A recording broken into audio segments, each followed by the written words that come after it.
जैसे जैसे गजा युद्ध लंबा खिंच रहा है, वैसे वैसे इजराइल को होने वाले नुकसान में भी इजाफा हो रहा है। अब तक हमास की ओर से किए जा रहे दावों में यहाँ इजरायली बलों के नुकसान की खबरें आ रही थी।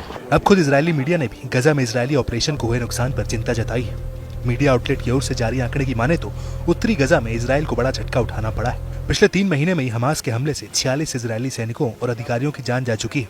इजराइल को ये भारी भरकम नुकसान उत्तरी गजा के जबालिया कैंप, बेत हनौत और बेत लाहिया के इलाकों में ज्यादा देखने को मिला है। इजरायली रिपोर्ट्स की माने तो 3 महीने पहले शुरू हुआ यह अभियान अभी बहुत ज्यादा कीमत पर आया है। इस ताजा खुलासे में हाल में हमास लड़ाकों का शिकार बने 2 इजरायली सैनिकों के नाम भी शामिल है। दोनों जवान 401वीं ब्रिगेड की 46वीं बटालियन से थे। वहीं इजरायली बलों ने उत्तरी गजा में मारे गए अपने तीसरे सैनिक के नाम पर अब तक कोई खुलासा नहीं किया है। बता दें कि हालिया आंकड़ों से साफ है कि गजा में इजराइल को मनमाफिक नतीजे नहीं मिल रहे हैं। लड़ाके एक बार फिर एक्टिव होते नजर आ रहे हैं।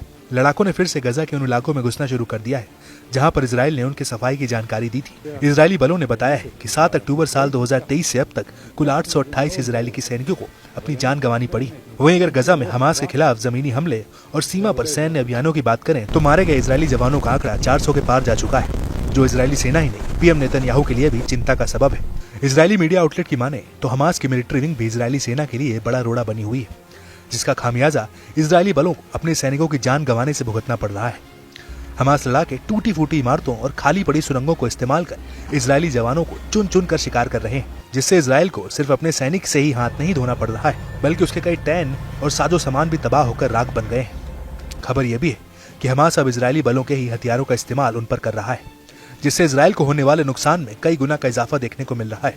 इन सब के बीच इजरायली सैनिक न सिर्फ गुरिल्ला युद्ध से जूझ रहे हैं, बल्कि ये कानूनी शिकंजे में भी फंस रहे हैं। दरअसल इजराइल के ब्रॉडकास्ट अथॉरिटी ने खुलासा किया है कि फिलीपीन समर्थक संगठनों ने गाजा में इजरायली रिजर्व सैनिकों के खिलाफ दुनिया भर की अदालतों में 50 शिकायतें दर्ज की हैं, जिनमें से 10 के कारण संबंधित देशों में जांच की गई है।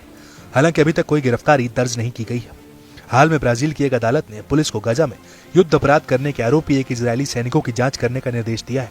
कोर्ट का यह फैसला हिंद रजब फाउंडेशन की ओर से दर्ज की गई शिकायत के बाद आया है। HRF खुद को मानवाधिकार संगठन बताता है, जिस पर इजराइल के खिलाफ षड्यंत्र रचने के आरोप भी लगते हैं।